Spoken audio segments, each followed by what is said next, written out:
What is up, friends, YouTube and motorcycle enthusiasts? This is Accelerate coming at you with round one of the mods on the DR200S.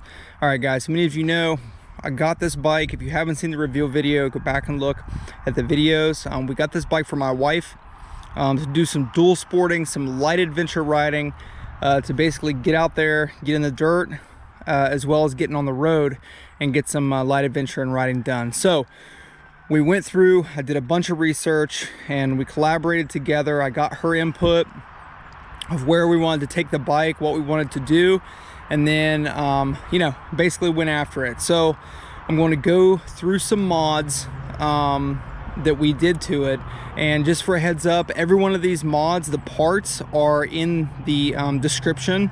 I'll put a link down there and basically what it is.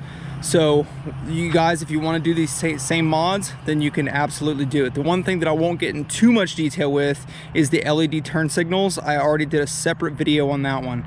So if you guys go back, check my videos, you'll see there's an LED turn signal video that's proprietary, specific to that mod, because it's a little more in depth and a little longer than what I wanted to make. So let's start at the top with what we did with this 2016 DR200S. Now obviously you guys can first tell this is not a your standard 7/8 inch bar. This is a 1 1/8. So we wanted to upgrade to a 1 1/8, mostly for durability, as well as overall fitment and just finish for the bike itself. A 1 1/8 bar is always a good upgrade. The 7/8 inch bars, there's usually steel, a couple drops or a drop and they'll bend, and you don't want that to happen when you're on a road trip or something like that. So the 1 1/8 inch bar upgrade was huge. So essentially what we did, we took Pro Taper universal mounts to replace the OEM mounts. Now this worked out really well. The only mod that we had to do with the Pro Taper was I had to use the OEM bolts. So the OEM bolts and the OEM rubber spacers. Now with the rubber spacers I could eliminate these, but I thought it was almost too easy to just go ahead and use them. I showed my wife how to straighten the bars, so she understands with the rubber spaced handlebars, you do sometimes get a little bit more flex in them, and they will tweak a little easier if you drop it, but she was totally comfortable with that, and the added vibration damping that you get from the rubber space, the bushing essentially that is within this triple clamp, is actually pretty cool for a dual sport. So we went ahead and kept those, and then just used the OEM bolt and then the Pro Taper mount. So this was really easy. Now the bar we chose was a Tusk Chub. This is a Moto CR bend, and the bend is perfect. It's perfect for her. It's got the right sweep. It's not too aggressive, but it's also not, you know, it's not just your standard street type bend either. So she really likes it. It fits her well.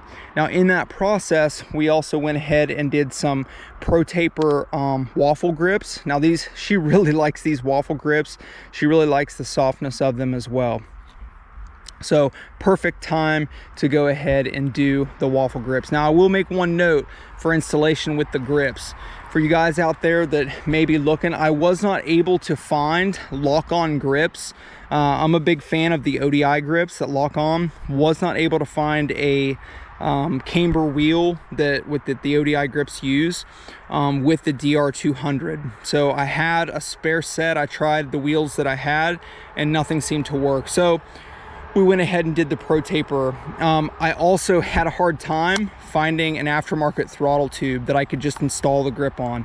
So I went through the painstaking process of using a heat gun and slicing down the molded grip on the OEM throttle tube. So just a heads up, if you guys are going to do aftermarket grips on your DR200, it does take a little time to get that sanded down smooth and chopped off to get that old OEM hard rubber grip off of there. So just a heads up on that. So with that in mind, we also did Tusk handguards. Now, I really like these Tusk handguards. They're one of the least expensive handguards out there on the market, but they're extremely durable. You guys know that my friend Davey, he has a 2019 X-Trainer. He put Tusk handguard, the D-Flex Pros, these exact same handguards on his bike. That bike has obviously fallen. He's went down hard in the rocks and stuff, and some of the more extreme riding that we've done. Never had an issue. These are very durable, very well priced handguards, and I think they look really well too. It's one of those things where it's a mod that not only functions well but looks well also. And obviously when we did it, we made sure that we upgraded to the 1 1/8 clamps for the 1 1/8 inch bar. All right, so next we got the ram mount, and this isn't a huge mod, but it's one of those things that if you're going to be doing dual sporting, you'll probably want a cell phone to use for GPS. And I'm a big proponent of using a cell phone for GPS just because it's so easy. These ram mounts are fantastic. This whole kit here is actually sold as a kit. We have the 1 to 1 1/2 inch mount, the shorter double ball clamp, and then the actual universal phone mount clamp as well. I'm a real big fan of these. I don't like the spider mount as much as I like these. It's just personal preference. I've never had any major issues with these. These come in a medium and a large, so if you get a bigger phone mount, you can literally just swap, or a bigger phone, you need a bigger mount, you can just swap these out with the 2 bolts. So no big deal for that. So this will work really well for when she's using it for GPS or just having the phone and so on and so forth. Obviously, if you're going to have a phone, you got to have power. So that's whenever I installed this, let me pop the cover here, this Trackside USB power module, I guess you would say. So it's got a cap here. This wired up super easy. I wired it into the power there behind the headlight, so it has power all the time. She could she could charge her phone just riding around. The bike doesn't have to be running, so it has constant power. When she's not using it, the cap just goes back on and it's covered up and it's waterproof. So I do have a couple 6 and 8 inch USB and USB-C cables that she'll carry with her as well, so that'll work really well. Now, as far as mirrors go, you guys probably noticed these are the OEM mirrors, and my wife wanted to stick with these mirrors. And actually, if you guys read reviews out there on the DR200, the OEM mirrors are actually pretty functional. They're big, they're pretty stout, and they do flex in a crash, so they actually serve their purpose really well. One thing I was going to consider for her, if you guys have seen the Power Mad mirror kits out there, they're like a small little arm on a little cone mirror that kind of sits inside the handguard. Very common for supermotos. I actually use these on my KTM 500 EXC. For you guys that have been around the channel for a while, you may remember me trading that out for my FZ09. Now, I was going to consider doing those mirrors, but my wife wanted to stick with the OEM because she likes the function of the OEM mirrors. And frankly, I don't think they look too bad. I think they're still extremely functional for the bike, and for her it's about safety. It's not about looking super cool, and being super sleek in design. Obviously, we can see that the bike is really designed to be used. So she wanted to keep the mirrors. I also like that these mirrors stay inside of the handlebar, so they're not way out here and they're not going to take the brunt of it. So they should do well. If she ever wants to upgrade in the future, we'll do that research. So that pretty much wraps up the control area, which I'll go ahead and move into the lights. So the lights for this guy, I've done 2 major light upgrades. The first upgrade is the super bright LED.com H4 LED bulb. Now, obviously this is an LED bulb inside of the OEM housing. So this bulb's gotten really good reviews. It was 15 bucks. I've compared it day and night.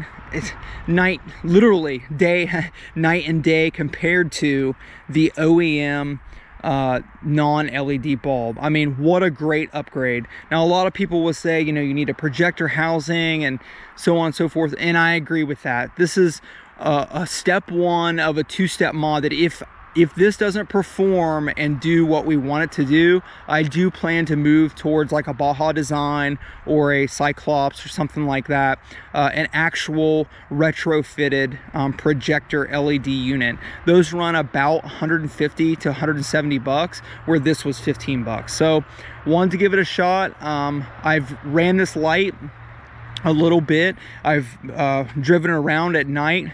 It doesn't, you know, it's adjusted properly. It doesn't blind oncoming traffic, and the difference in light has been fantastic. I really don't see this light not working out.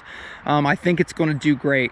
But if we want more light, or if we get into like some night riding and doing more rural type riding with a light adventure, and we want a little more light, then we can always upgrade later. So I personally think this bulb was a great upgrade. Now moving forward, we know that I did my LED turn signal install as mentioned before. Now I'm not going to go too in depth with all the details of what I did, other than the basic outlay of the parts, where I mounted the LED turn signals. I added an LED flasher relay that sits under the seat, and then I added a LED diode kit wired into the cluster here, so that we can retain our flashing indicator to let you know that the LED turn signal is on. So both sides work, front and rear, exactly as they should. So works perfectly, just like OEM. So again, I have another video with this. You guys can check out my previous videos. You'll see I show you how to wire it up. I show you what parts you used. I will also put these parts in the description below, but if you wanted to see how they got installed and how they got wired up and all that, I will say that I did change one thing from when I made my video. I actually used the OEM plastic piece that I also used in the rear. I used it in the front here as well. So I outlined that in the other video, how I trimmed this down and use it for the rear. I ended up doing the same thing for the front because I think they look a little bit better with that installed. All right, so moving on to some of the more obvious parts of the DR200 modification step 1 in the build. So obviously we see this large utilitarian functional rack. So my wife and I, we looked at racks. One of the first things she said was, I don't want a small rack that's not sturdy. It's you know, most of the racks she saw, she said they look like an afterthought. They don't really look like they're going to hold much. I didn't want to quite go to a full pannier box kit, if I'm saying that correctly, where you see like the boxes on the side. Those kits can tend to be a little expensive, as well as you know, not quite as functional and heavy and so on and so forth. You got to deal with all that. So we looked at was it CycleRacks.com. This is CycleRacks.com's rack for the DR200S. I personally think it looks fantastic. I emailed them. Their customer service is great. I followed up on my order. They said, you know, we're powder coating it this week. Sorry for not giving you an update. It had only been like 5 days, and I guess my wife and I had so much going on in the past couple weeks that I thought it had been longer. You know, they were super helpful. They got it out to us, and what a really cool utilitarian rack for the bike. Now the way it mounts up is pretty straightforward. You see we have these spacers that come with the kit, with a bolt that pretty much goes in. Now this goes to the frame up in here, so very good mounting. And then down here you have a clamp that essentially mounts to the passenger rail of the frame, and on the other side it's virtually the same thing. Now on this side, I will say, with the OEM exhaust, I found that I needed to flip the bolt around. I didn't want to run into where the bolt would be rubbing up against the OEM exhaust, so I flipped it around, and then no issues. It's just, you know, had to be done that way. So solid rack. It's mounted very solid. I've put the bike up on the stand by this rack by just grabbing it like I would the fender or the frame. So very solid, very utilitarian. So the next piece we have here is the Tusk 10 liter, what Tusk calls the extra small dry bag. Now these bags, I gotta say, I didn't even know Tusk made dry bags or luggage. I really like this bag. This bag is extremely good quality for the price. I think this little guy, this is their extra small, 40 bucks. They get a little bit more expensive as they go up. But if you've ever seen a dry bag before, it essentially opens up and then you just wind these clips up. It comes with the mounting. Couple different options for mounting. You can run the nylon straps through the bag itself, or just run it on the end, which is what we're doing here. Really solid. This bag is really sweet. Now, what are we keeping inside this? For now, we got the bike cover, the chain to lock it up, and some of the other security components that we've bought. Now, I'm not going to go too far into the security piece of the bike, but as I mentioned before, you know, my wife plans to use this for hiking and things like that, and sometimes this bike's going to sit, so she does plan to cover it up. And you guys, I highly recommend, if you've never seen the channel Fort9, check out Fort9, and they're big in adventure riding and stuff like that. They have a bike security video that I got some of my ideas from. Fantastic stuff. These guys really do good research and that. So if you're interested in bike security and being able to take some stuff with you that'll make sure your bike doesn't get stolen or vandalized, or, you know, or whatever the case may be, I highly recommend those guys. So this is the Tusk dry bag. So this is the extra small. Again, a small is the same size essentially as the outline of the rack, so just a little bit bigger, and we're going to get a small for her as well if she wants to carry other stuff for different purposes. So love the rack, love the Tusk dry bag setup. This is a really nice, and the fact that the powder coating just matches the color of the DR200, absolutely love it. All right, moving on. So I haven't really done any quote power mods to this guy. The only real mods that I've done other than maintenance is I changed the oil, changed the air filter, made sure everything was clean. I mentioned in my opening video that the only mod was this inline fuel filter, and what I did plan on doing was changing out this the OEM vacuum petcock for a manual petcock. So this was been swapped to a manual, and as you know, you can turn just like, there's no vacuum operated, it's off, on, or reserve. It's lot in life, just like a standard dirt bike petcock. If you guys hadn't seen my previous video, what happens is the vacuum petcocks often leak or they don't flow. And if they don't flow and then they leak, they run into problems, especially with leaking. If the vacuum petcock starts to leak, because it's got an orifice and all that stuff, they're much more prone to leaking. Essentially, gasoline will leak into your intake, and down here you see there's no plug in that. Per OEM, because this is a street bike, there is a plug in there, and it has to be a plug in there. This box will fill up with gasoline, and gasoline will then go into your crankcase.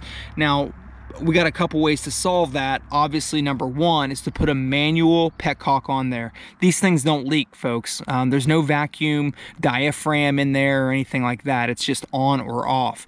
The other thing you can do is actually just take the plug out. Now, it needs to be in there during inspection. That's one of the things that requires it for a street bike. It's a maintenance thing. They don't want gasoline obviously dumping on the ground being a street bike, but that's one of the fail-safe pieces. Add a manual petcock and remove that little plug, and without fail, if the carb overflows, you're good to go. It's never going to get down in your crankcase and mix with your oil, which is what we had going on there whenever I first got the bike and found that the vacuum petcock was leaking. So that's a solid reliability mod that I definitely wanted to do to the bike.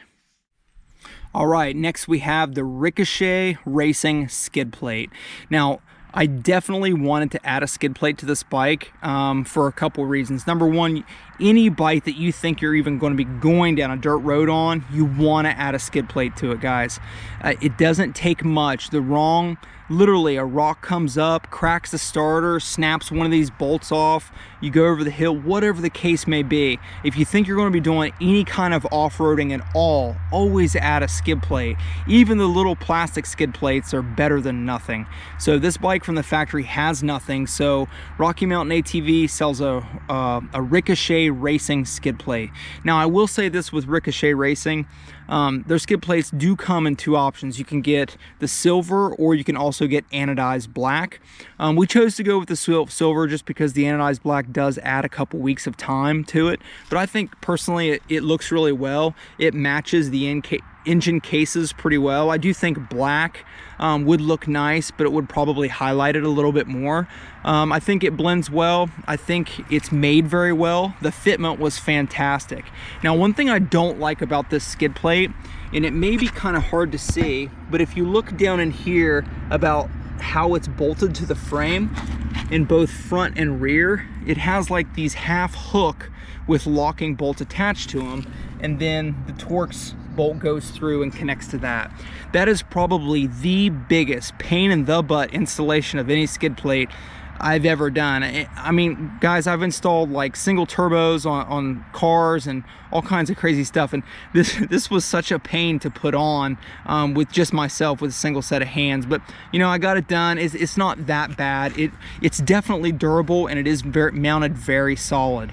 But again, you know, not knocking Ricochet Racing, because you know they have to mount it somehow to this frame. It's just the way that the fittings are kind of, they flop around, and then they want you to put anti-seize obviously on the bolts as well and all that jazz. So not knocking it, it's a quality skid plate, and frankly I'm glad Ricochet Racing is making a skid plate, because from what I could see, they're the only ones that make a skid plate for the DR200 that I could find. So I am very thankful. So there's that. All right, guys, last but not least, whenever we got this thing in the garage, I definitely wanted to address the tire and wheel setup.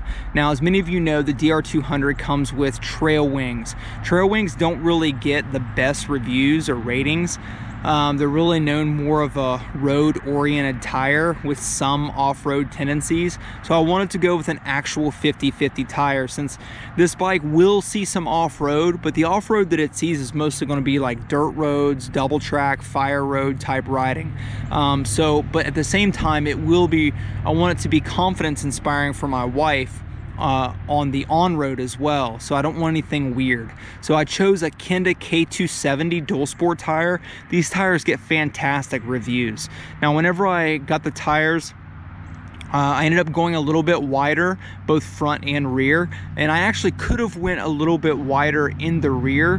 It's still an 1821 setup, and the tires turned out really good, but I feel like I went with I think a 3.25, 2.75, can't remember exactly. I will put it down in the description though, which technically per the specs it is like 7 millimeters wider than OEM, but the way the tire's made, it doesn't quite look it, and I think it's personally because of the way the tread pattern is and how they lay it out. But these tires have done really well. So whenever I mounted up the Kendas, one of the other things I did was Tusk heavy duty tubes, and I went with the thinnest heavy duty tube they have, which is 2 millimeter. You know, I wanted to add a heavy duty tube for a couple reasons. Number one, the fact that OEM tires don't come with heavier tubes, I think is terrible. They're too thin. You know, people blow through their OEM tubes so fast if they're doing any kind of off-road riding. The next piece was this bike does not have rim locks. So because it doesn't have rim locks, I wanted to add a newer tube to it. It's 4 years old, and I'm glad I did. The OEM Bridgestone tubes, they were really rusted around the valve, and I'm really just glad I put better, newer tubes on there. So heavier duty and something that's going to do a little bit better. Now, the last thing I did whenever I mounted these up, and you'll notice it right here, you'll see these on the front and rear. These are spoke weights. Amazon makes kits for spoke weights, and I used my truing stand that I got from Harbor Freight, and I statically balanced the wheel using the spoke weights.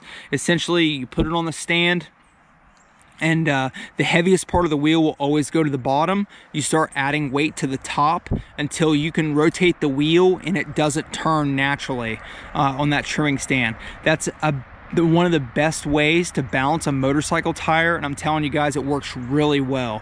So I have since then, and once I got these tires mounted up, I got everything balanced out, I took it out on the road and I wanted to test it for my wife before she started actually using it, obviously.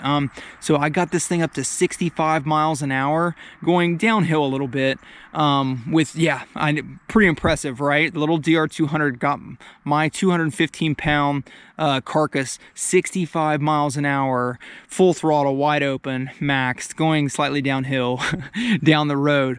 But it was smooth as silk, and I gotta say, statically balancing wheels like that with, you know, a $30 Amazon spoke weight kit and you know, a $35 Harbor Freight truing stand, perfect. You know, I do it to all the dual sports that I've had, and I'll continue to do it to any road going bike that's going to see, you know, over 40 or 50 miles an hour, especially on the pavement. You definitely want to balance those tires. All right, guys, that wraps it up for the build of the DR200S.